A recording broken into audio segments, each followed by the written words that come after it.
Greetings, everybody. Couldn't get the live session to work on, let's see, today's Wednesday, so this is probably being played on Thursday. I want to talk briefly about innovations in wood recycling, but first give credit where credit's due. Don Butler made a good point on Wednesday about the 10,000 tons that Ameren has to recycle, not of wood necessarily, but everything, and really questioning, does it need to be recycled? So to that point, I want to give credit to the treated wood industry, of which Stella Jones and Koppers represent in Uisca, but there's other people in the industry that are really pushing wood treating better and better to have not only lower impacts from the chemicals that they're using, but also making poles last longer. Because if they last longer, you don't need to recycle them.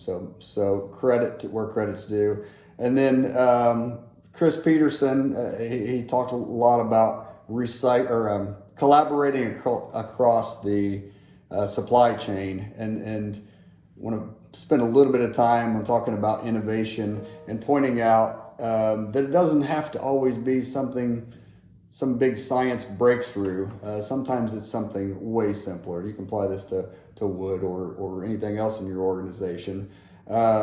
So collaborating across the supply chain combined with keep it simple, stupid. A few years ago, myself and some others in the same space had this epiphany that new pole deliveries for the entire industry are one-way trucking inbound, and us in the pole recycling world are one-way outbound. Well, it doesn't take a whole lot of thought to go, man, that's stupid. Why are we one way the outbound and they're one way inbound and we haven't got together? So we've done a lot of work collaborating with other Uisca members and on the supply side as well as the utility side to combine those two things, which has an enormous impact on lowering carbon footprint of poles, because you're just burning half as much diesel fuel where we can put those things together. So we have worked with a lot of people, a lot of others in the industry to combine those two. There's a little bit of economic benefit for everyone involved when we combine those two, but also probably a bigger environmental impact than there is economic benefit. So that's a very simple innovation. In wood recycling, I've got a minute and a half left, so I'm going to cram this in.